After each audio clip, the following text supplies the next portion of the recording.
Hey everyone, Jackson Gates here. Okay, so yesterday I received a Facebook message from one of the social workers at the Catholic Jones Aid Society of Hamilton, here in Hamilton, Ontario, asking if I would provide the executive director, Rocco Gizzarelli, and the agency itself a personal response with respect to COVID-19, the coronavirus pandemic that we're currently in. And since I used to be a former foster kid and an advocate for the child welfare system, and a lot of my work with my paralegal law degree, and then also when I'm licensed by the Law Society of Ontario to practice law as a paralegal in the summer this year, a lot of my time and effort and professional work will be in regards of the child welfare system here in the province of Ontario. So I was like, okay, yeah, sure. So I drafted one for them and I emailed it to them as well. And I was thinking about it last night. I was going over it in my head. I was like, you know what? I should publish this as a video. And that's exactly what I'm going to do because there's a lot of former and current crown words of the society on my social media platforms. And also, those people on my social media platforms have been sending them my content themselves. So I do know it reaches a good amount of people. So let's see if I can get this statement out here because I think it's really good. And this can apply for any former and current crown word of the society, whether you're in the Hamilton region or not. So here we go. I started with, we are here in an unprecedented time. COVID 19 has impacted the world, and due to the nature of this response, COVID 19 has impacted former and current crown wards of the society across the province and the country. My name is Jackson Gates. I am a former crown ward of the society from the Catholic Jones Aid Society of Hamilton. Just before COVID 19 hit our little corner of the world, I was in the process of finishing my final semester for a paralegal law degree at Mohawk College here in Hamilton, Ontario. When the middle of March came around, there was an unexpected and sudden shift. The province and the city initiated massive shutdowns quite rapidly. I did not have the time to process what was going on. For approximately 2 weeks, my education was put on ice. Fortunately, Mohawk College, in collaboration with the Law Society of Ontario, found a way for us paralegal students of law to finish our degree on time. The remainder of the course content, assignments, projects, and final examinations were converted to an online format. I have now successfully completed my paralegal law degree with the college on time. I am now a graduate and currently in the process of preparing for my paralegal licensing exam with the Law Society of Ontario in Toronto on July 21st of this year. COVID 19 took an in person law program and forced it to be temporarily changed to an online law program. Another impact is my job. I have been temporarily laid off due to the shutdowns. My EI got immediately transferred over to the CERB benefit that was introduced by the federal Liberal government. I had to navigate my own panic about the layoff as it happened too fast. I was genuinely worried about the amount of bills I have to pay regularly, for example, rent, car insurance, car payments, phone bill, so on and so forth. The automatic transfer to the CERB has been a saving grace. I became fortunate with my personal financial situation while dealing with the COVID 19 pandemic.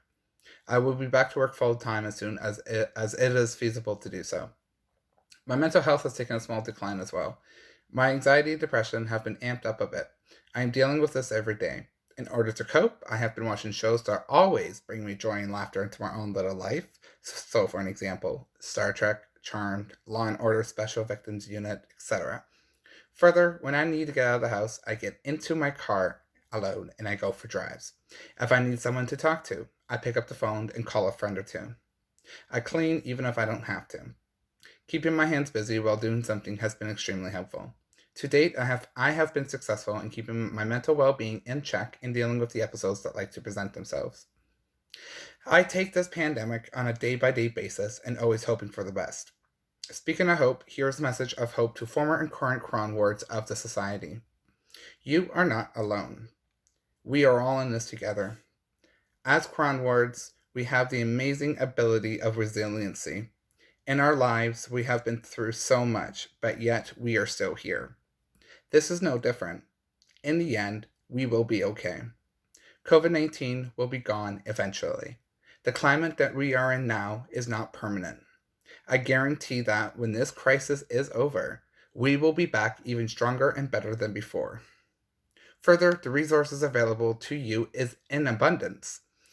One, if you are 21 and aging out of care for the duration of this pandemic, you're not aging out of care. Two, I personally fought the Ontario Association of Children's Aid Societies, Green Shield Canada, and government officials on this one, to which I won, and this resource was successfully implemented. If you're 25, your aftercare benefits are not expiring on your 25th birthday. If you are 29, the same applies to the benefits offered to you through Chappelle. Children's Aid Foundation of Canada offering a one-time payment of $1,000 to current and former Crown wards who are in need as a result of COVID-19. The Canada Emergency Response Benefit shortened to CERB through Service Canada or the Canada Revenue Agency, the CRA. A one-time stimulus GST/HST credit payment. Starting in May 2020, current and graduated post-secondary students can receive $1,260 if they do not qualify for the CERB. Starting in May 2020, current post-secondary students can receive a financial incentive for volunteering their time to help out the community during this crisis. Automatic deferrals and interest-free periods for student loans, and so much more. Do not be afraid to reach out for help. Whether it is something on this non-exhaustive list above or if it is something or someone else, we are here for each other. Just remember, everything is going to be all right. Maybe not today, but eventually. The Catholic Children's Aid Society of Hamilton has impacted my life in the following ways. Yes, we may have our differences from time to time. And yes, we may challenge each other on certain policies and or ideas. However, CCAS did give me a fighting chance to succeed in life. Living at home with my mother, personally and honestly, I would not be here sending you this response today, nor will I be where I am at in my life right now. CCAS, they did give me opportunities and provided things for me, even when I didn't deserve them. By that I mean when I was a rebellious teenager or going through intense domestic violence with my first boyfriend and was acting out as a result of trying to protect myself. Even though there were lots of times where I didn't get the help I need, there were times that there were. They made sure that when I aged out of care at the age of 21, that I was going to be fine, and they're still there for me, even though, again, we have had our differences, and even though I am now 25 years old. This mainly is a huge shout out to the drop-in program coordinator and these people, and also to the Youth Advisory Council people as well. And it also especially goes out to my former social worker, Marlene Denwar, at the Children's Aid, especially her. Because of CCAS, I now have a paralegal law degree. I am getting ready to be licensed to practice law as a paralegal in Ontario. I am safe, I am healthy, and I turned out just fine in the end. Thank you, CCAS. My future is brighter due to your interventions over the years. And by that, I mean the fighting chant. Like, yes, my foster care experience was really like a huge roller coaster. And yes, everything I've said is true. And what's in my Cronward file that I currently have. And, the ups and downs Children's Aid and I have had, right? But at the end of the day, even if we don't able to work out some of the issues, at the end of the day, if they left me at home with my mother, I'd probably be on the streets, a drug addict, a prostitute, or even worse, I'd be dead. I wouldn't be alive. So at least I can thank them for that. And even though we've had our differences, we work out as many differences as we can and try to have a proper working relationship. And for the most part, we do. Even though there are policies I'm still currently fighting Children's Aid on, and I'm waiting for this pandemic to be over in order to see if I need to continue or not, or if this will change that, because there's just a couple of issues that are going on. But yeah, so at the end of the day, sorry, they still gave me the fighting chance, but also even though I may go and pick up the phone and be in meetings trying to hash out whatever is going on, at the end of the day there's no hard feelings, and it's just professionalism at that point, right? But on a personal level, there are a lot of workers who are still there, who still try to help me if I need anything or whatnot, or if I just want to talk. So that's really nice, and they're still supporting me.